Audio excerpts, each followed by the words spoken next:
के मुसलमानों के पास पॉलिटिकल रिप्रेजेंटेशन नहीं है तो इसका जिम्मेदार नेहरू और सरदार पटेल है। ये आरएसएस की जबान है कि मुसलमान हिंदुस्तान के नहीं है, इस्लाम भारत का नहीं है, इस्लाम बाहर से आया। तुमने जाहिर कर दिया, तेलंगाना के तमाम मुसलमानों को बता दिया कि तुम बोलोगे तो गोलवारकर की जबान में बोलोगे, तुम बोलोगे तो दीनदयाल उपाध्याय की जबान में बोलोगे, तुम बोलोगे तो आरएसएस की किताबों में जो जहर लिखा गया उसको तुम अपनी जबान से बोलोगे।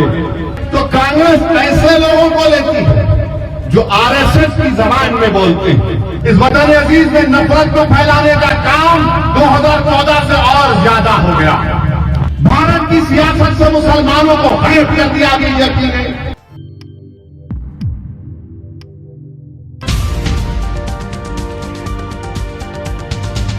याद आए मेरे वालिद मरूम, याद आए। मैं बैठा था गाड़ी में, इंसान हूं मेरे भाई, जाहिर है जिसके वालिद नहीं होते दुनिया में, हर अगर बेटा होगा तो उसको बेटी होगी तो उसके अपने बाप मां याद आते, मुझे भी याद आए। सालार की बातें दिमाग में आना शुरू हो गई। हम उतर कर इफ्तिदा कर रहे थे मजरात। आप जब अपने वालिदैन के वालिद को याद करते हैं तो थोड़ा आप खामोश हो जाते हैं। हम उतरे तो अचानक एक ज़ईफ बुजुर्ग को मैं देखा, मेरा हाथ पकड़ लिए, बोले अब तुम्हारे को नहीं छोड़ूंगा, मेरी दुकान पे चलो। और इतनी दुआएं दिए मुझे, इतनी दुआएं दिए कि अल्लाह तुम्हारे को सलामत रखे, अल्लाह तुम्हारी हिफाजत करे। मेरे भाई, वो मैं जानता नहीं कौन है वो शख्स, मगर मेरे दिल को चीर के रख दिए उनके अल्फाज, उनकी मोहब्बत, उनकी शफकत मेरे हौसले में इजाफा कर दिया, मेरे अज़म में इजाफा कर दिया कि ये बुजुर्ग अगर मेरे साथ है, इनकी दुआएं मेरे साथ है तो मैं पहाड़ों से टकराऊंगा, डरूंगा नहीं कभी किसी से इंशाअल्लाह। मेरे अजीज दोस्तों और बुजुर्गों, ये मजलिस इत्तेहादुल मुस्लिमीन की मोहब्बत है जिसको ये लोग समझ नहीं सकते।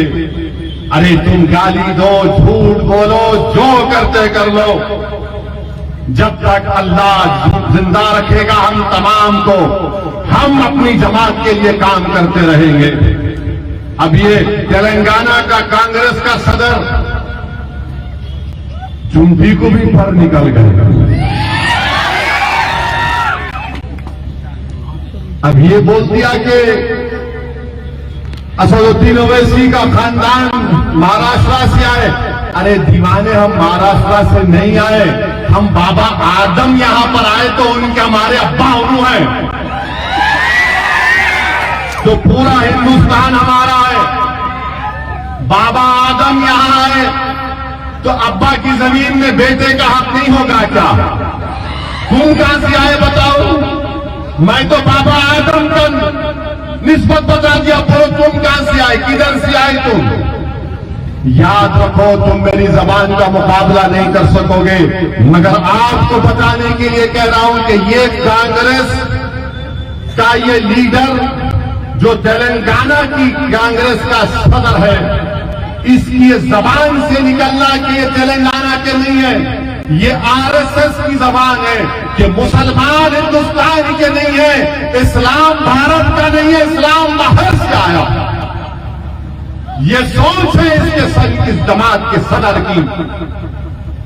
ये यहां के नहीं है, वो वहां के।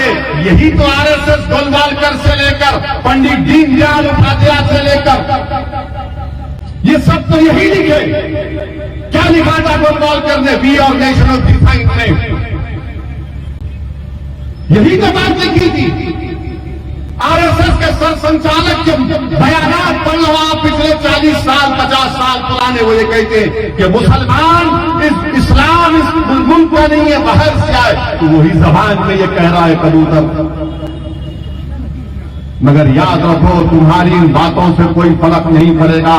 हाँ, तुम्हारे दिल और दिमाग पर जो नफरत है मुसलमानों के लिए, तुमने जाहिर कर दिया। तेलंगाना के तमाम मुसलमानों को बता दिया कि तुम बोलोगे तो गोलवारकर की जबान में बोलोगे, तुम बोलोगे तो दीनदयाल उपाध्याय की जबान में बोलोगे, तुम बोलोगे तो आरएसएस की किताबों में जो जहर लिखा गया उसको तुम अपनी जबान से बोलोगे। तो याद रखो, हम आरएसएस से 70 साल से मुकाबला करते आ रहे हैं, तुम नहीं करे। और ये कौन था ये सदर इनका? 1999 में आपको याद होगा जब मरहूम सैयद सज्जाद असेंबली का इलेक्शन लड़े, ये कांग्रेस का सदर किशन रेड्डी के साथ काम कर रहा था बीजेपी के लिए। मैं देखा अपनी आंखों से इसको देखा मैंने। कहां पर? ये गुड्डी मलकापुर की मार्केट उस वक्त का इलाका कारवान में था, वहां पर फिर रहा था किशन रेड्डी के साथ। अब हमको भूल रहे हैं, हमको सबक याद रखो। तुम्हारा पूरा शिजरा हमारे पास है।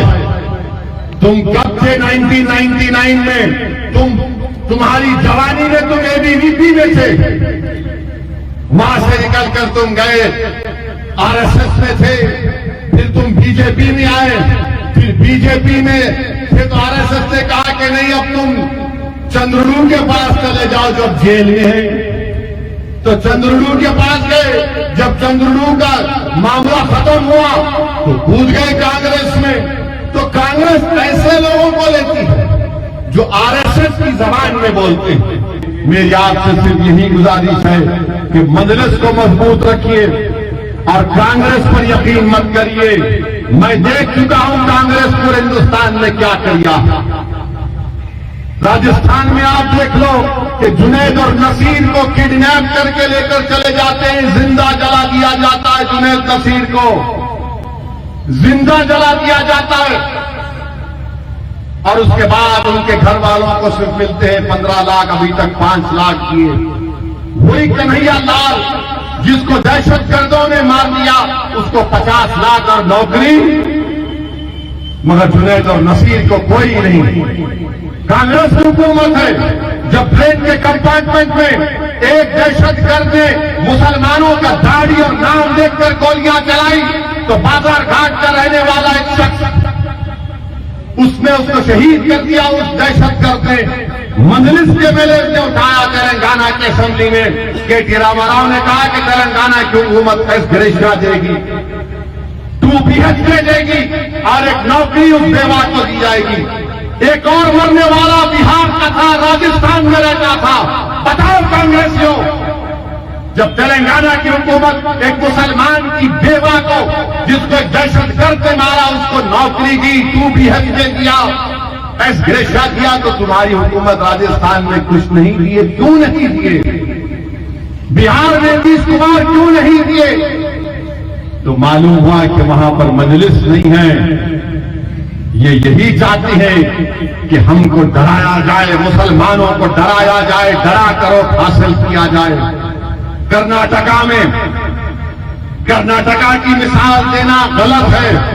ये तेलंगाना है, हैदराबाद है, यहां पर मजलिस है और बड़े बड़े आकर चले गए। हमने बीजेपी की बंडी में पंचर लगा दिया तो कांग्रेस को भी इंशाअल्लाह ताला रोकेंगे, पंचर लगाएंगे उनको भी। बड़ी बड़ी बातें कांग्रेस कर रही है। अरे मैं कह रहा हूं, अगर आप हिंदुस्तान का संविधान और आइन जब बन रहा था, कानून साज असेंबली के आप पढ़ो, नौजवानों पढ़ो, तुम पढ़ते नहीं हो। कॉन्स्टिट्यूशन असेंबली के डिबेट पढ़ो, जब आइन बनाया जा रहा था मुसलमानों की अगर आज असेंबली और पार्लियामेंट में कम नुमाइंदगी है तो इसका जिम्मेदार ये कांग्रेस है। ये कांग्रेस है। मैं बता रहा हूं आपको, आप जब पढ़ेंगे उस कमेटी की रिपोर्ट को पढ़ेंगे कि कैसे डराकर मुसलमानों के तहफ्फुज़ात को छीन लिया गया, पॉलिटिकल रिप्रेजेंटेशन को किस तरह उनको गूंगा बनाकर दिखा दिया गया। यही जिम्मेदार है ये लोग। अगर आज हमारे पास भारत के मुसलमानों के पास पॉलिटिकल रिप्रेजेंटेशन नहीं है तो इसका जिम्मेदार नेहरू और सरदार पटेल है। मैं जानता हूं कि मीडिया इसको उछालेगा, मगर चैलेंज के साथ कह रहा हूं, कॉन्स्टिट्यूशन असेंबली के डिबेट से किस तरीके से इनको धोखा दिया गया। अरे आज तेलंगाना में 2000 करोड़ का बजट है, वजारत अखिलेती बहबूद का। तुम्हारे राजस्थान में क्या है? 250 करोड़। उतने ही मुसलमान हैं, 250 करोड़ है। मेरे अजीज दोस्तों और बुजुर्गों और हमारे वजीर आजम तेलंगाना को आए, अजीब वजीर आजम, एक तरफ ये बोलते एक तरफ ये भी बोलते। ये बोल दिया कि केसीआर ने कर्नाटका के इलेक्शन में कांग्रेस को पैसे दिए। अरे घड़ी में ताशा घड़ी में माशा क्या है मोदी जी? ये कर्नाटका में पैसे भी दिए, इधर भी आए, पैसे भी दे रहे इधर भी आए। क्या बोलना चाह रहे आप? क्या कर दिया आपने देश का? इस वतन अजीज में नफरत को फैलाने का काम 2014 से और ज्यादा हो गया, और ज्यादा हो गया। कहां मुसलमान बीजेपी में नजर ही नहीं आता, मगर वजीर आजम एक ही रट लगाते, सबका साथ, क्या विकास, विश्वास बोलते। कोई नजर नहीं आता बीजेपी में।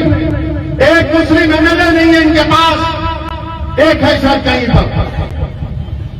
एक मुस्लिम एमपी नहीं है लोकसभा में, मुस्लिम मिनिस्टर नहीं है।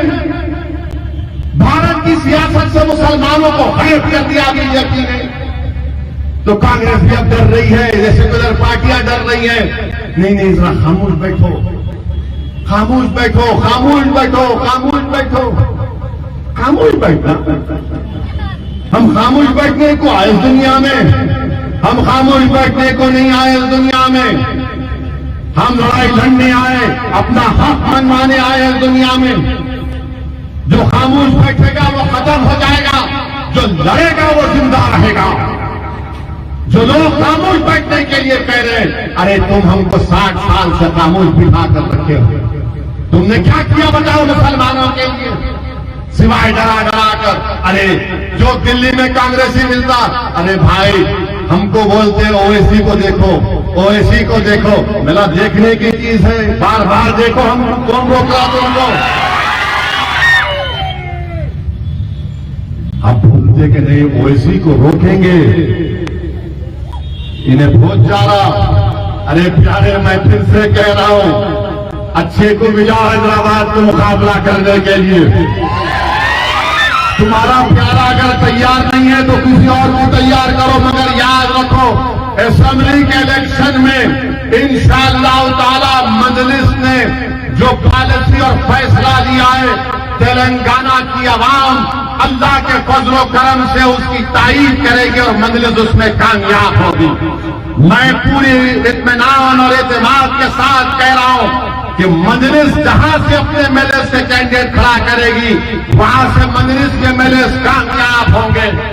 और मुझे यकीन है कि इंशाअल्लाह ताला मजलिस के एमएलए की कामयाबी के साथ साथ तेलंगाना का चीफ मिनिस्टर मामूल बनेंगे तीसरी मर्तबा।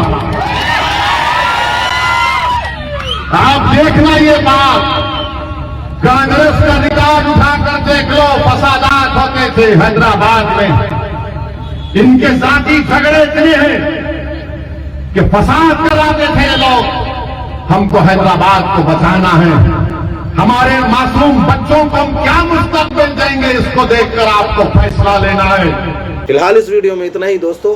आपसे निवेदन है कि आप हमारे चैनल को सब्सक्राइब जरूर कीजिएगा, ताकि आपको वो खबरें पहुंचती रहें जिनको गोदी मीडिया नहीं दिखाता है, वो हम आप तक पहुंचाने की कोशिश करते हैं। फिलहाल इस वीडियो में इतना ही, हमें दीजिए इजाज़त। आगे फिर मुलाकात होगी आपसे किसी ऐसी खबर के साथ। तब तक के लिए जय हिंद, धन्यवाद।